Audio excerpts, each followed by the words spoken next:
Welcome back to the Produce Industry Show, everyone. Today, it is Wednesday, 1 p.m. Eastern Standard Time, July 14th. And we're live, everyone. We are here to talk about the produce and supply chain industry. We're here with Josh Leichter today with KISS Melons, everyone. We're going to learn what the heck is a KISS melon. More importantly, Pacific trellis fruit, Dulcinea melons. I'm getting more and more into this, really trying new melons, I would say. I'm diving deep, everyone, into the melon category. But before we get started, I'm going to bring on one of our sponsors, Maddie Fisher with John Green Logistics, everyone. Maddie, welcome to the show to get this kicked off today. Yes, thank you, Patrick. It's good to be back again. And I'm excited to hear from you and Josh about those KISS melons, because I have no idea what they are either. But I know it's melon season, so I'm sure they're delicious. If anybody is going to the trade show coming up, it is the PMA Food Service. Let us know.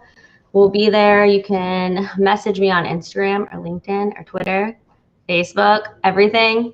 Let me know if you guys are going to be there, or if you're headed to the SEPC in Savannah, we'll be there. And then also in New Orleans for the big Fresh Summit PMA. We got a lot coming up, I think, too. I mean, just with, I would say, everything, not just, regional trade shows, but I would say all over the board. We've got a lot of things going on. Heck, I registered to go clay shooting in Southern Innovations. Maddie, I say you take that up. I did not do golf. I'm not going to do golf this time. I'm going to go shooting. There was also some scenic tours for Southern Innovations. I'm not heading to California, everybody. It's too far a drive.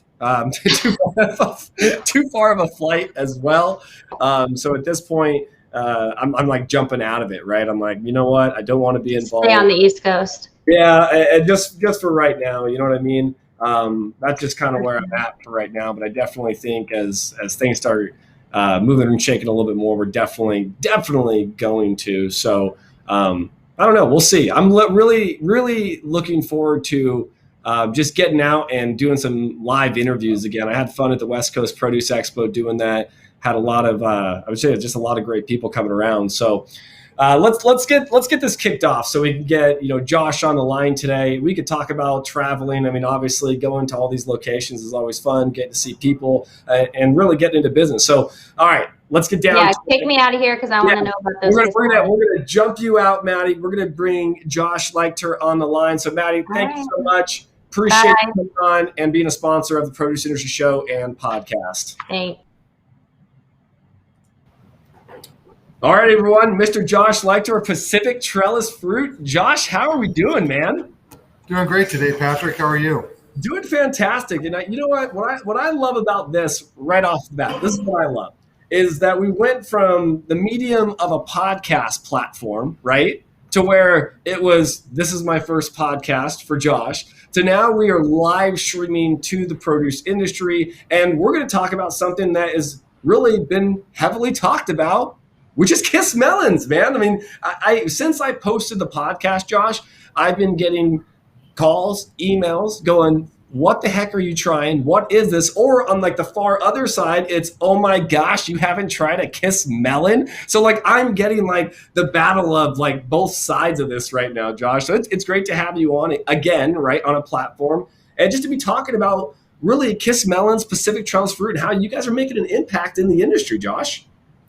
Yeah, well, we love talking about KISS melons. We're in the height of the season right now. And like you said, there's a lot of excitement around them. We get consumer feedback and emails in, and just a lot of fans of the melon, and it's exciting. It's exciting to see the consumers as well as the supermarket customers being so excited about them.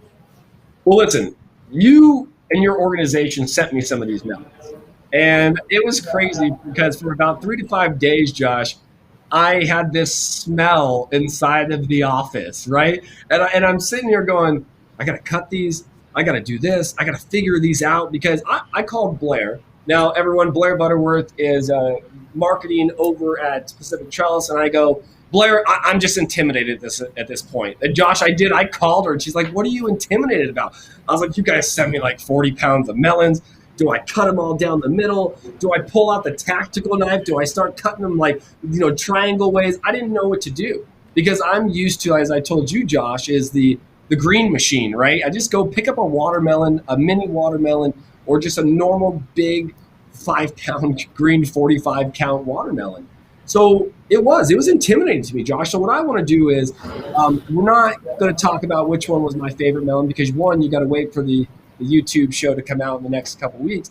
But let's talk about these KISS melons because if you're a consumer and you're sitting here, I've never heard of these. Let's go over some of these because the Sugar Kiss, the KISS Lemon, these are ones that hit my palate, and I was just like, "What's going on?" I got to ask you what you thought of the KISS Lemon because that's a melon unlike anything you've tasted if you haven't tried it before. So what did you think of that one, Patrick? Listen, I'm going to tell you the KISS Lemon was definitely one of a kind. And when you watch the show, you're going to see me laugh about the KISS Lemon because as I start talking about it, it was almost like I was reading your tag verbatim off of the back without looking at the tag. I'm like, man, it tastes like citrus, a little bit of lime. I go, this is one of a kind.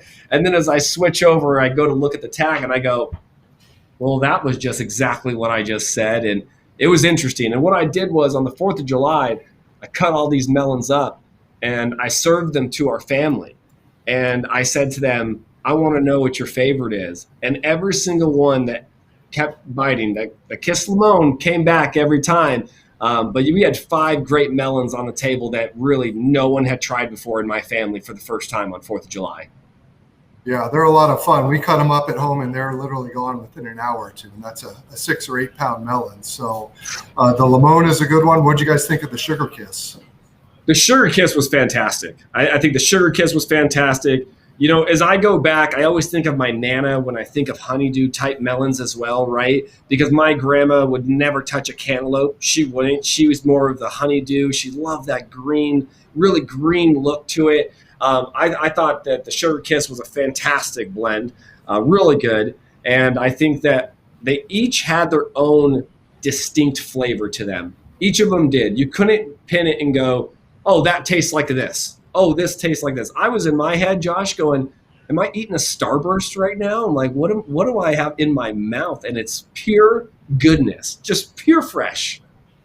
Yeah, no, that's how we see them as well. And the other thing that's exciting about them, as it goes to eating experience, it's not only flavor, but also texture is important in melons. And the green machine is probably more of a crunchy texture that you might get in a traditional watermelon. But in these cantaloupe type melons, and even in the Summer Kiss, which is more of a honeydew Gallia type, you really want a creamy texture. And that's what I think we get in the Sugar Kiss.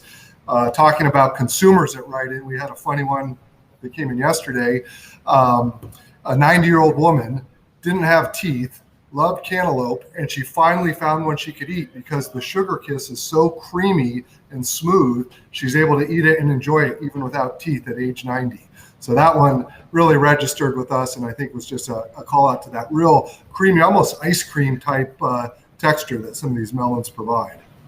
That's what was interesting because when I was reading and I see John Green Logistics, it tastes like a Starburst. Yes, it does, everyone. And when I mean like a Starburst, you got to remember I remember a while back, Josh, my son was on one of my YouTube videos and we were tasting all these different apples. And he said to me, Dad, this tastes like candy. I said, no. It's the opposite. They make the candy taste like this, son. I said, because they're trying to get you to get the candy. So does it taste like a Starburst? Yeah, it tastes like a Starburst, but let's be real, Josh. They're taking the flavor from us, right? They're seeing fruit flavors and they're putting it into candy to sell it, right? I mean, that's what they're doing. Yeah. And what about the Honey Kiss? That one's a little different. That's the oblong shape hominy type melon, a little bit more of a crunchy texture. What do you think of that one? That was interesting to me. So why it was interesting, because I didn't expect that extra crunch. I almost thought to myself, did I need to leave it for a couple extra days? So is that the profile of that elongated piece of fruit? Because I thought it was crunchy, Josh. You're 100% right. But is that how it was supposed to taste?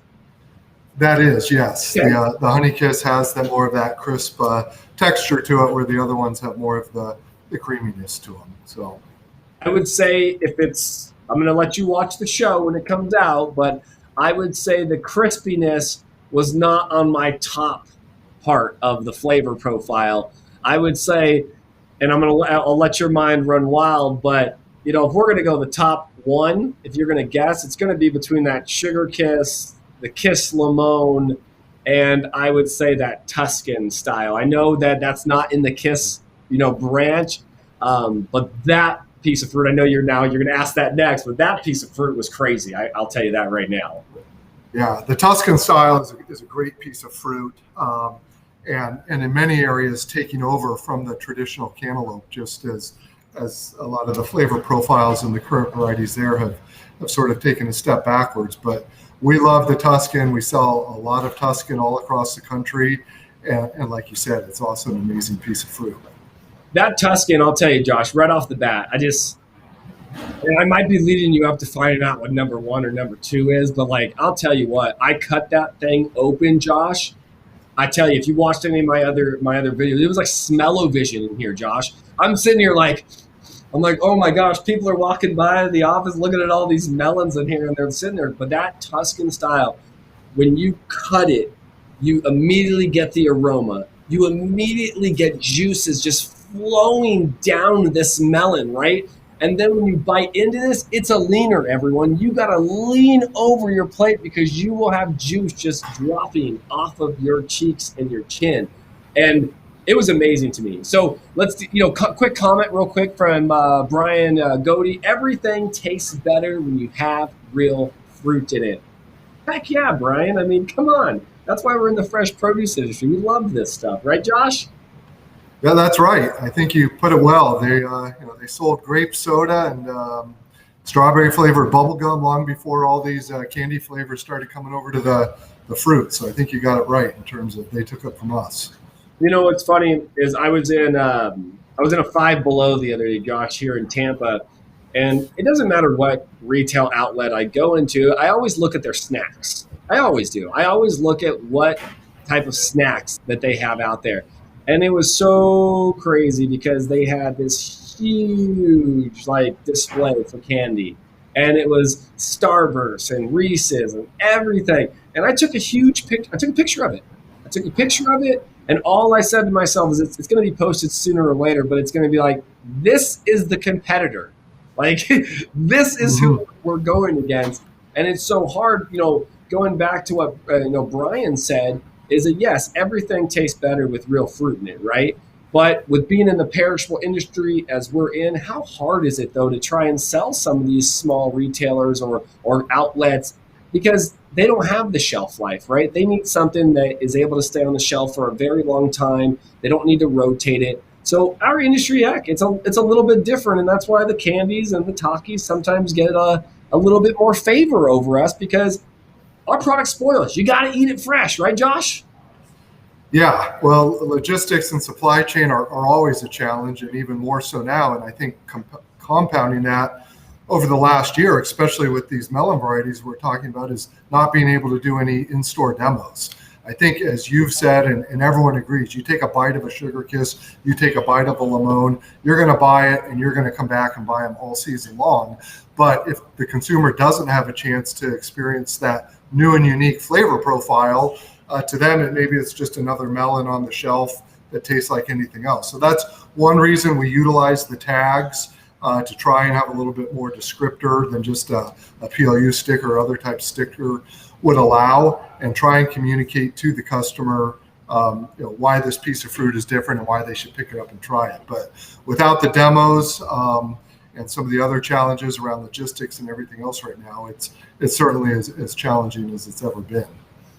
Yeah, I agree with that. Another comment from John Green, our sponsor. Listen to this. Tuscan style extra sweet cantaloupe looks like it would be my favorite. After work, I am headed to find one. You make it sound so delicious. Listen, that's what we want to encourage. We want to encourage you to go out to your marketplace and find some of these. Now, I was in Publix the other day. As you know, everyone, I am always at Publix because they're right down the street from me. I have a quarter mile from my house. I got a Publix. That's the way to go, everyone. Trust me. So I went in and I went to the melon section because I wanted to see if I could find, where I could start to buy these. And you're right, Josh. Right off the bat, I found it was a Sugar Kiss because it's got the blue netting. Am I correct? The Sugar Kiss. That's right. Yep. Okay. Right off the bat, you've got a line of the right side of the melons, and it's all a blue lined bag. So it stands out right off the bat. You see all the other melons, as you know, Josh, this is your category. They're all piled up. They're all boom, boom, boom, boom. But then also, it was all the blue melon bags. So one stood out right off the bat. So one, you could say, why is this one in a net bag versus why are the other ones out there? It says the Sugar Kiss on the label too as well. Prices are actually a little bit different too. So there are ways that you are differentiating yourself in there. And I saw it at Publix just the other day. Picked one up, brought it home, cut it up, done. So that's what I think is so interesting. It's you're pretty much you're throwing a new product in, and I'm not going to say that it's a cannibalized market, but you got a lot of different melons that are out there, and you got these specific ones that are creating a certain profile. Josh, how the heck do you get a consumer to say, let's try that one? Well, like you said, it has a lot to do with the packaging, and as we all know, less packaging is often good. But the requests from the retailers are we need a way to differentiate it. They need a way to differentiate it going out the cash register to make sure it gets scanned correctly because there are different pricings. So once we could get the consumer to pick it up once, they're repeat customers. Again, the number of consumer emails we get, and they start in April and into early May before the season starts, and they're like, hey, when can we get them? When are they going to be in Texas? When are they going to be in Missouri? Where are they going to be? When are they going to be in my stores? There's anticipation. And it's another topic, but if you want to talk about seasonal items, of which there are very few left in the produce business, this is one of them, and it creates excitement. So it's just a matter of getting them to pick it up once. Again, right now, packaging is a way to do that. Once demos and other sampling open up, that's a good way to do it. And then they're repeat buyers because they get home, they have that great eating experience. Their kids eat it, and they're hooked on the varieties.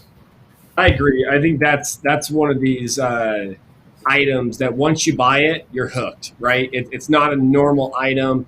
Let's be real here. I'm going to go back to one of my favorite. I'm a citrus guy, Josh. I know you guys pack citrus, so you'll appreciate it, right? But if you look at like citrus, I love that Deco Pon, right? The Sumo, okay, so everybody knows it, but the Deco Pon variety, I'm always waiting for it to come out, right? When it starts hitting come February, March, I am literally asking the stores like, hey, when are you going to get these in? Sometimes the retail managers or the grocery manager, they'll know right off the bat. They're like, oh, those will be in this day. If you get the normal store clerk, they might be like, what's a who? A what? Right. Yeah, no, we don't carry those, but you know it's coming. So I agree. There's so many different varieties that are coming out that we're branding in the produce industry, which I love too, Josh. That's what I think is so fascinating, is that we have traditionally been a commoditized industry. And now as we look to branding these commodities, we're not just branding, like I said, anything. We're now branding really unique styles or really unique seed varieties that have really unique flavors. And I think that's what's going to create that emotional touch with the consumer, Josh. One thing that I do know is that food is an emotional part of everybody's day. Because if it's bad, what does your face look?